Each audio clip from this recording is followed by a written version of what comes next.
परमात्मा कहते हैं। कोई आपसे कहे कि भगवान किसे कहते हैं तो कह देना जो बिना पांव के चलता हो, बिना हाथ के काम करता हो, वह मन की गति से चलने वाला है। मन की गति से भी करोड़ों गुना तेज चलते हैं भगवान।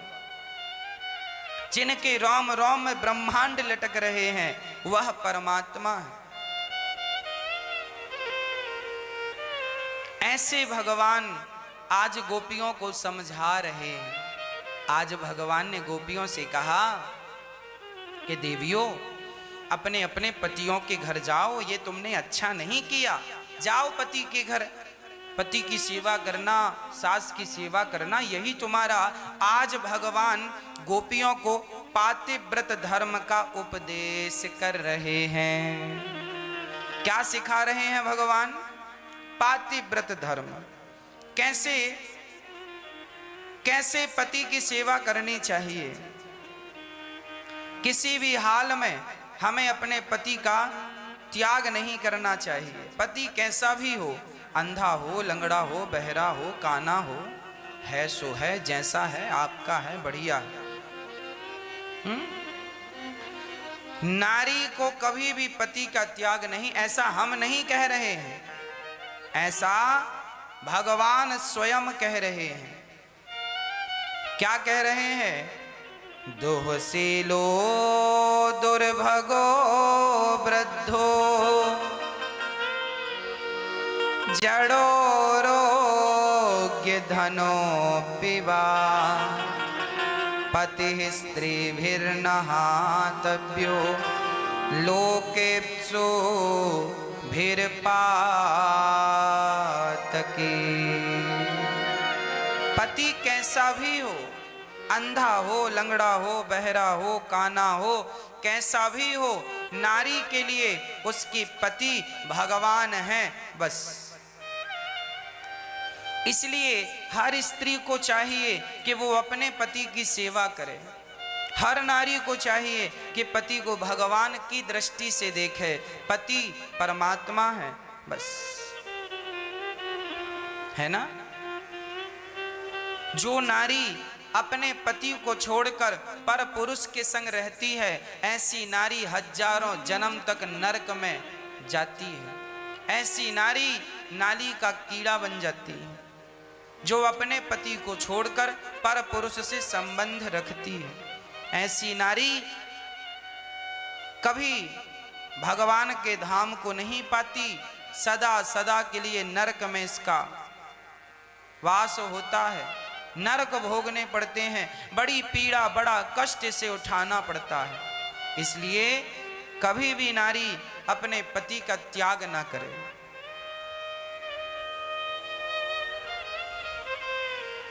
हाँ,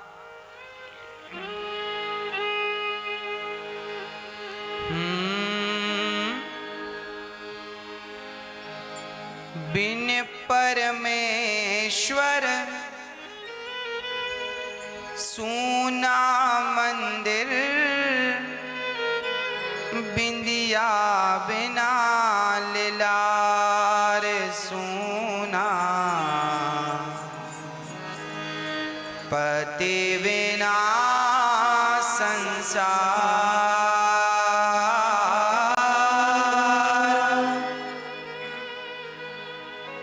जैसे मंदिर कितना भी बड़ा हो पर मंदिर में मूर्ति ना हो तो मूर्ति के बिना मंदिर सूना। नारी कितनी भी सुंदर हो पर माथे पे बिंदिया ना हो तो बिंदिया के बिना माथा सूना। उसी प्रकार स्त्री कितनी भी सुंदर हो, धनवान हो, पर पति नहीं है तो पति के बिना उस स्त्री का सारा जीवन, सारा संसार सूना है। बिन परमेश्वर सूना मंदिर, बिंदिया बिना लीलार सूना, पति बिना संसार। पति होना जरूरी है कि नहीं, बताओ। मैया पति होना जरूरी है? जरूरी है कि बहुत जरूरी है? पति है तो आप सुंदर हो, पति नहीं है तो उस सुंदरता का क्या उपयोग है? आप जब तक पति है तब तक बहुत सुखी हैं, पति नहीं तो सुख भी नहीं। पति है तो सिंगार है, लाल साड़ी है, पति नहीं तो लाल साड़ी भी नहीं। इसलिए पति परमात्मा का दर्जा रखता है, ईश्वर का दर्जा रखता है। पति ही जप है, पति ही तप है, पति ही है करता।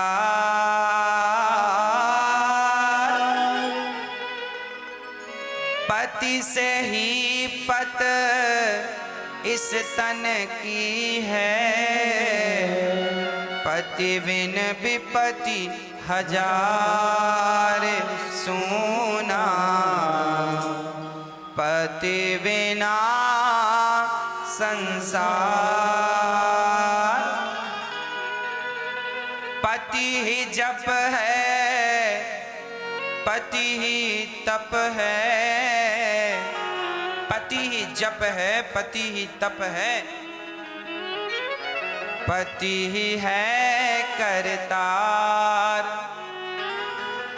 पति से ही पत इस तन की है, पति बिन विपति हजार सूना, पति बिना संसार। मैया पति ही जप है, पति की आज्ञा ईश्वर की आज्ञा जानकर उसकी आज्ञा का पालन करना चाहिए। पति ही सबसे, पति की सेवा ही तपस्या है। जंगल में जाना तपस्या नहीं है। पति अपमान करता है तो उसके अपमान को सहकर, पति गालियां देता है तो गालियों को सहकर, और सदा उसके रूप में भगवान को जानकर, ये पति नहीं है।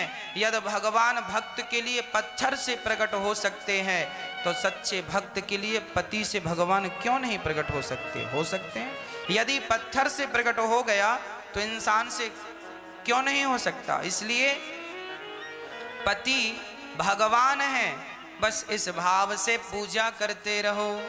आपको आपका पति अपमानित करता है, गालियां देता है, मारता है, परेशान करता है, तो समझ लेना कि ये हमारे किसी जन्मों के पाप का हमें दंड मिल रहा है।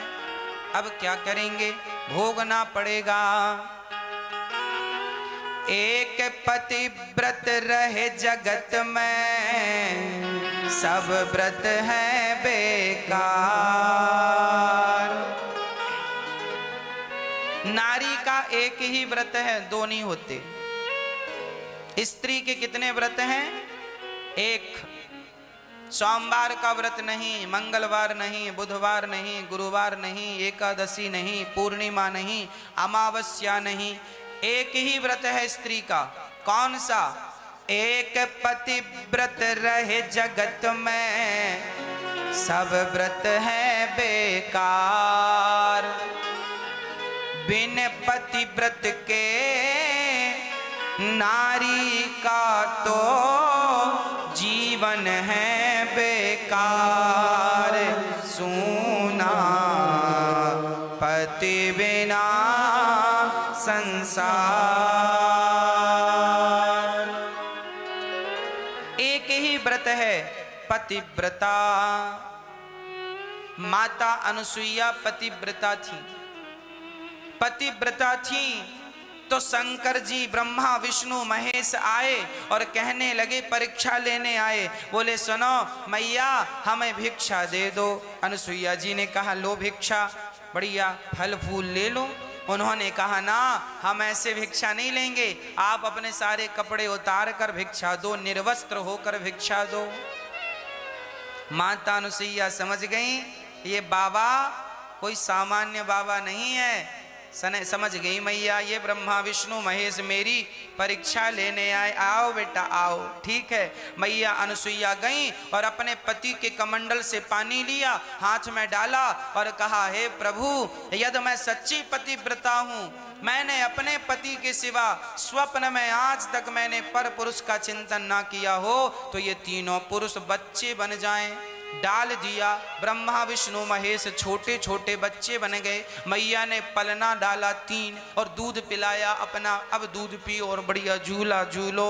माता अनुसुईया ने डाल दियो पालना, झूल रहे तीनों देव बन करके लालना, अब झूला झूल रहे।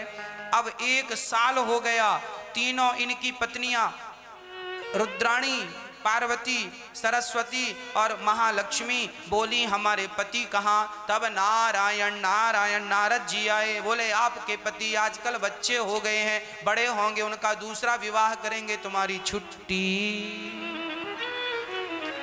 तीनों घबराई, कहाँ है? बोले परीक्षा लेने भेजा है ना तुम लोगों ने।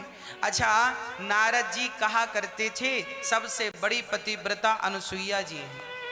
तो पार्वती बोली क्या हमसे बड़ी है? हाँ। फिर नारद जी ने ब्रह्माणी से कहा सबसे बड़ी पतिव्रता अनुसुईया है। ब्रह्माणी बोली क्या हमसे भी बड़ी? हाँ। तो लक्ष्मी से कहा सबसे बड़ी पतिव्रता अनुसुईया। लक्ष्मी बोली हमसे। अच्छा, तीनों को बड़ा अहंकार आ गया था कि हमसे बड़ी पतिव्रता कोई नहीं है। तब तीनों ने पतियों से कहा जाओ जरा परीक्षा लेकर देखो। पार्वती ने शंकर जी से कहा, लक्ष्मी जी ने नारायण से कहा, सरस्वती जी ने ब्रह्मा से कहा। तीनों गए और तीनों गए तो तीनों बच्चे बन के अब झूला झूल रहे हैं, दूध पी रहे हैं। तीनों गई डरते डरते, मैया प्रणाम। अनुसुईया जी ने कहा आपका परिचय? हम आपकी बहुएं हैं। अनुसुईया जी बोली बहुएं? हमारे तो 3 बच्चे हैं, अभी बड़े नहीं हुए, दूध पी रहे हैं, बड़े होंगे तब शादी करेंगे, बहुएं तब आएंगी। तुम कौन बहुएं हो? नकली बहू हो तुम। ना मैया हम असली हैं।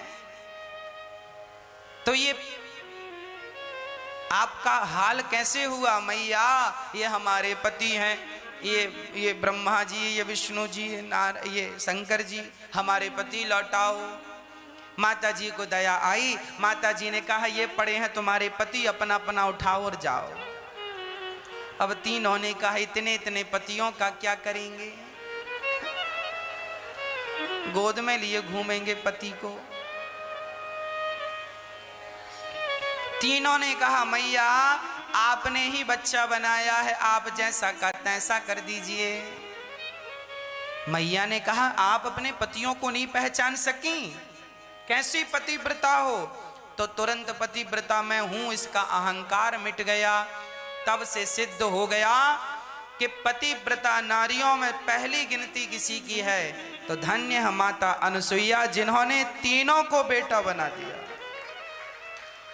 देखिए एक नारी ऐसी है कि पातिव्रत धर्म के बल पर ब्रह्मा विष्णु महेश को बच्चा बना देती है, बेटा बना लेती है, दूध पिलाती है, पालने पे झुलाती है। ऐसी नारी सबसे श्रेष्ठ है जो पतिव्रता है। इसलिए तुम्हारा एक ही धर्म है। कौन सा धर्म? एक पतिव्रत रहे जगत में, सब व्रत हैं बेकार, सूना पति बिना संसार। एक पतिव्रत, एक ही व्रत है, पतिव्रता बनो। क्या बनना है मेरी माँ? पति की सेवा ही, पति को हर प्रकार से प्रसन्न रखना ही, पति की सेवा करना ही पतिव्रता स्त्री के लक्षण हैं। जो स्त्री कभी स्वप्न में पर पुरुष का चिंतन ना करे उसे पतिव्रता कहते हैं। जो पति के भोजन करने के बाद भोजन करे, पति के सोने के बाद सोए, पति के जागने से पहले जागे, जो पति को अपने भोजन से अपनी सेवा से प्रसन्न रखे, वही पतिव्रता स्त्री है। अब आप पतिव्रता हो तो अच्छी बात है, नहीं हो तो हो जाओ। पति ही ब्रह्मा पति ही विष्णु पति नरवदाधार।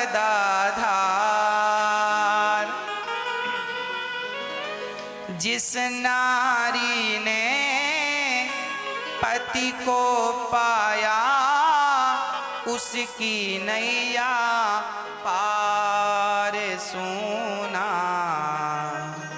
पति बिना संसार। पति ही ब्रह्मा पति ही विष्णु पति नरवदाधार। जिस नारी ने कंधा पाया, कंधा पाया मतलब अपने पति का कंधा पाया मरने पर। जिस नारी ने कंधा पाया उसकी नैया पार सुना। पति बिना संसार। इसका अर्थ ये बिल्कुल नहीं है कि आपका पति यदि नहीं है तो आप का कोई दोष है, ऐसा नहीं। जिनके पति हैं, जो स्त्रियां सुहागन मरती हैं, वो स्त्रियां तो खुश नसीब हैं ही, पर जिनके पति नहीं हैं, आपका पति आपको छोड़कर चला गया भगवान के घर, तो कोई बात नहीं। जब पति आपका हाथ छोड़कर भगवान के घर चला जाए तो परमात्मा सबके पति हैं, नारायण ही सबके पति हैं। हम लोग गाते हैं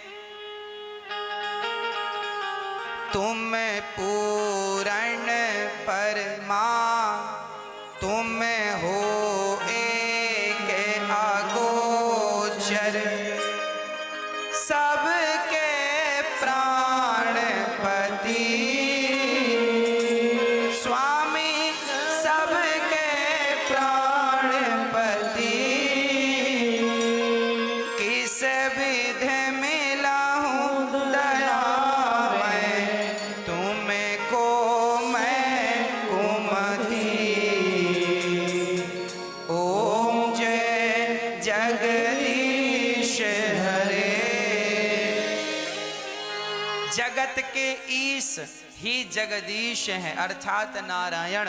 भगवान नारायण ही हम सबके पति हैं। तो जब संसार का पति छोड़ दे तो भगवान नारायण को पति जानकर उस परमात्मा को पति किसे कहते हैं? पारक्षणे धातु से पति बनता है। जो आपकी रक्षा करे वह पति है। परमात्मा हम सबके रक्षक हैं, इसलिए परमात्मा को पति कहा गया है। सबके पति तुम हो एक अगोचर। सबके प्राणपति। केवल तुम्हारे नहीं, हमारे भी पति हैं, सबके प्राणों के पति हैं। तो जब दुनिया का पति ना हो तो परमात्मा ही तुम्हारे पति हैं। उनके चरणों में प्रेम कर लेना, तुम्हारा कल्याण हो जाएगा, है ना। जब तक तुम्हारा पति है तो पति को नारायण समझकर उसी में मन लगा लेना। अच्छा, पति को पति समझ कर ना भजना, पति को पति समझकर पूजा ना करना।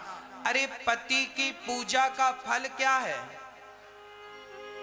बताओ? माँ बाप की सेवा का फल क्या है? चलो ये बता दो मैया जी। ओ मेरी माँ, मैया कहाँ देख रही हो मेरी माँ? ध्यान से सुनो। अच्छा बताओ, माँ बाप की सेवा का फल क्या है? बताओ। माँ बाप की सेवा का फल क्या है? अतिथि की सेवा का फल क्या है? तीर्थ और व्रत का फल क्या है? हम लोग तीर्थ करते हैं, क्यों करते हैं? क्या उद्देश्य है? व्रत करते हैं, एकादशी, पूर्णिमा इत्यादि, इसका फल क्या है? क्यों करते हैं? अरे हमारे व्रत का फल है भगवान, उद्देश्य है भगवान को पाना। व्रत का उद्देश्य क्या है?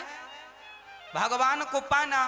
तीर्थ करने का उद्देश्य क्या है? भगवान के चरणों में प्रीति होना, भगवान को पाना। माँ बाप की सेवा का फल क्या है? भगवत प्राप्ति। जैसे माँ बाप की सेवा का फल भगवत प्राप्ति है, तीर्थ यात्रा का फल भगवत प्राप्ति है, उसी प्रकार पति की सेवा का फल क्या है?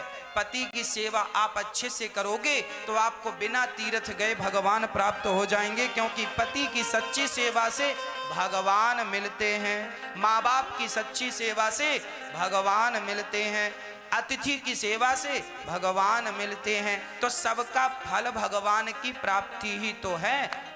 तीर्थ जाना ही ऑप्शन नहीं है।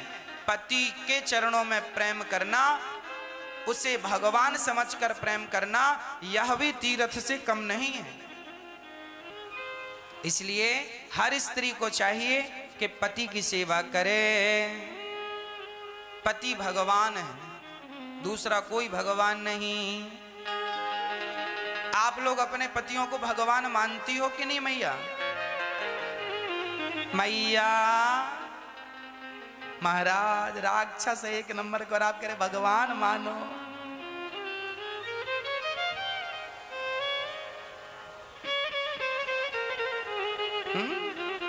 हम जानती हैं पत्नी राक्षस, और आप कह रहे हो भगवान। अरे वो राक्षस है तो उसकी राक्षसपना का उसको फल मिलेगा। तुम उसे भगवान मानो, तुम्हारी मानसिकता का, तुम्हारी बुद्धि का फल तुम्हें मिलेगा, उसके भाव का फल उसे मिलेगा, आपके भाव का फल आपको मिलेगा। मंदोदरी के पति का नाम बताओ, क्या नाम था? मैया बताओ, मंदोदरी के पति का नाम आप बताओ क्या था? रावण था। अब बताओ, मंदोदरी पतिव्रता स्त्री है, और मंदोदरी के पति कैसे हैं? दूसरों की पत्नियों को उठा उठा के ले आते हैं। कम से कम आपका पति तो ऐसा नहीं है। रावण से तो अच्छा ही होगा, कहो मेरी मां। रावण से अच्छा यदि पति आपका है तो तुम मंदोदरी ही बन जाओ। मंदोदरी पतिव्रता स्त्री है। जैसे सीता माता पतिव्रता है, ऐसे मंदोदरी भी पतिव्रता है। मेघनाथ की पत्नी सिलोचना भी पतिव्रता है। लक्ष्मण जी की पत्नी उर्मिला भी पतिव्रता है। ये सब बड़ी पतिव्रता स्त्रियां हैं। एक बार जनकपुर में एक घटना घट गई। जनकपुर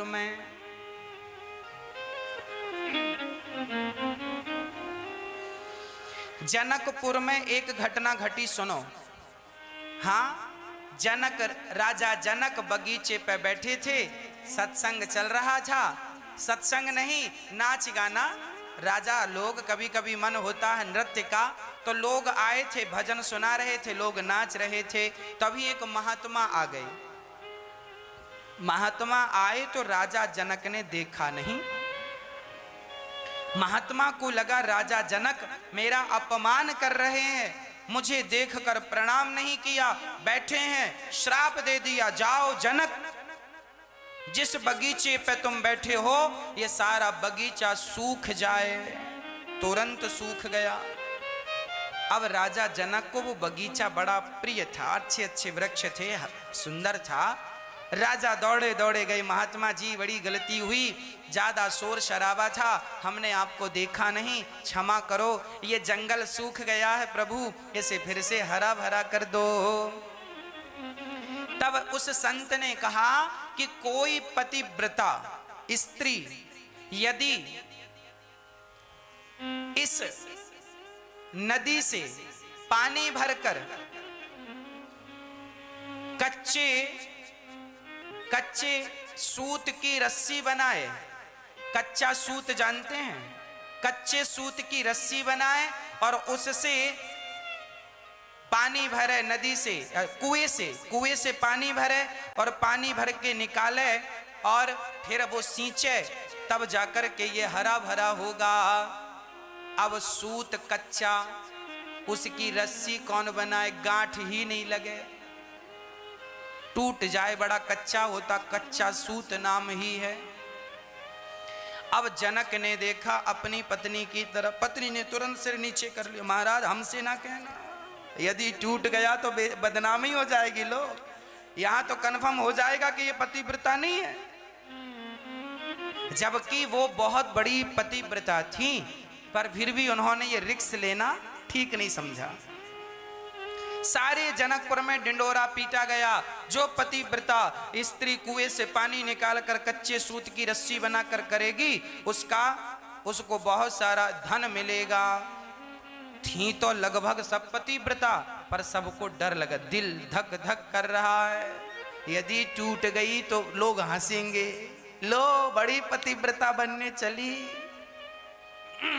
और टूटा तो ये कन्फर्म हो जाएगा कि ये पतिव्रता नहीं है, लोग पर जीवन भर ताने मारेंगे, लोगों के डर से कोई आगे नहीं बढ़ा। अब जनक जी बड़े परेशान, उनके नगर में कोई नहीं मिला। तब राजा जनक ने चारों तरफ ढिंडोरा पिटवाया पिटवाया पिटवाया। करते करते राजा जनक ने दशरथ जी को पत्र लिखा। उस समय माता कौशल्या का डंका बजता था। माता कौशल्या बहुत बड़ी पतिव्रता थी, ये जानकारी सबको थी, जनक जी को भी थी। एक पत्र लिखा, दशरथ जी अपनी पत्नी को लेकर आए, हमारे यहाँ संत के श्राप से एक बगीचा सूख गया है, आपकी पत्नी बड़ी पतिव्रता है, आवे और सूत की रस्सी बांधकर कुएं से पानी निकालें और डालें तो ये हरा भरा हो जाए। दशरथ जी ने अपनी पत्नी कौशल्या को पत्र दिया, बोले कल तैयार हो जाना, चलना है, जनक जी ने बुलाया है। कौशल्या जी ने पत्र पढ़ा, ठीक है चलेंगे। तो कौशल्या जी तैयारी कर रही थी जनकपुर जाने की। तभी कौशल्या जी के कमरे में झाड़ू लगाने वाली आई। तो उसने कहा, माँ आप तैयारी कर रही हैं, कहाँ जा रही हैं? अरे बेटा, वो जनक जी का बगीचा सूखा पड़ा है और वो पतिव्रता कोई जाए और सूत का रस्सी बनाकर कुएं से घड़े में पानी भरे और डाले तो उसका हरा भरा हो बगीचा। झाड़ू लगाने वाली ने कहा, राम राम, इतने से काम के लिए इतनी बड़ी महारानी आप जाओगी? ये तो हमें काम दो, हम जाएंगे, अभी उसका बगीचा हरा भरा करके आती हैं। झाड़ू वाली, काम वाली बाई कौशल्या जी ने कहा, अच्छा आप जाओगी? हाँ हाँ जाएंगी। ओ चलिए। दशरथ जी, कौशल्या जी ने कहा, सुनो अब हम नहीं जाएंगे, दासी से काम हो जाएगा। दासी रथ, दशरथ जी ने रथ की व्यवस्था की, एक सेना की टुकड़ी भेजी, जाओ व्यवस्थित लेकर जाओ। अब जनक के यहाँ संदेशा पहुंचा, दशरथ जी के यहाँ से कोई आ रहा है, रथ पर बैठी है दासी और बड़े ठाट बाट से जा रही है। जनक जी को लगा यही कौशल्या, जय हो मैया, बड़ा स्वागत सम्मान हुआ, आओ आओ आओ। वो सारे लोग, और भीड़ लगी है, कुछ लोग देखने आए थे कौशल्या माँ को और कुछ मजाकिया मजाक करने आए थे, टूटेगा तो ताली बजा के हंसेंगे। सब प्रकार के लोग होते हैं समाज में, अच्छे बुरे।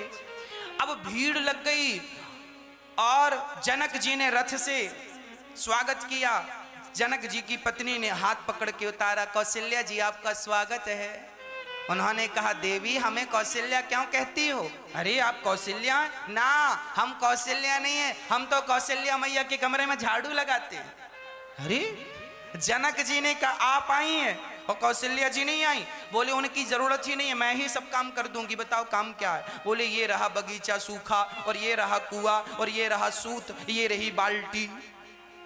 अब वो गई झाड़ू लगाने वाली और गई और बड़े प्रेम से, हे भगवान यदि मैं सच्ची पतिव्रता हूं तो यह सूत टूटना मत।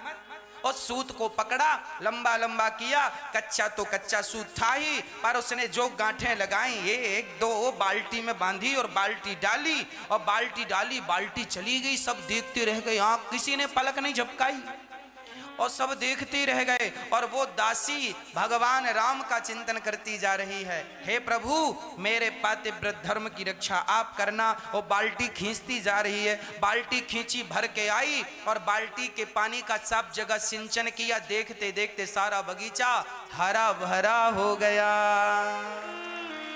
बोलिए भक्त वत्सल भगवान की जय। जनक जी डर गए, हे भगवान जिसकी दासियां ऐसी हैं उनकी महारानियां कैसी होंगी। अयोध्या की एक दासी ऐसी है, इसलिए सीता स्वयंवर का कार्ड दशरथ जी को नहीं दिया था जनक जी ने। आपने भी सुना होगा, ये जनक जी ने सीता स्वयंवर में धनुष जो तोड़ेगा वह सीता को विवाहेगा, ऐसी बात थी। जनक जी ने सबको निमंत्रण दिया था पर दशरथ जी को नहीं दिया। जनक जी को लगा मैंने दशरथ जी को निमंत्रण दिया और कहीं इस बार अपना दास भेज दिया तो मेरी बिटिया की जिंदगी बर्बाद हो जाएगी, इसलिए उनके घर नहीं भेजना। बुलाओ कौशल्या को तो दासी आती है। और काम जब दासी से हो जाए, जब काम सुई से हो जाए तो तलवार की क्या जरूरत है। इस डर से जनक जी ने सीता के विवाह का संदेशा दशरथ जी को बिल्कुल नहीं दिया। इसलिए दशरथ जी क्या, कोई राम जी गए थे वो तो विश्वामित्र जी के कारण गए थे, कोई संदेशा कोई निमंत्रण राम जी को थोड़ी मिला था। हाँ, कहने का अर्थ यह है स्त्री पतिव्रता हो तो उसके लिए कुछ भी असंभव नहीं है। इसलिए हम सभी भारत की स्त्रियां तो पतिव्रता ही होती हैं, इनमें कोई संदेह नहीं है। इसलिए आप अपने पातिव्रत धर्म का निर्वहन कीजिए और भगवान से प्रार्थना कीजिए कि हे नाथ मेरे पातिव्रत धर्म की आप रक्षा कीजिए। बोलिए।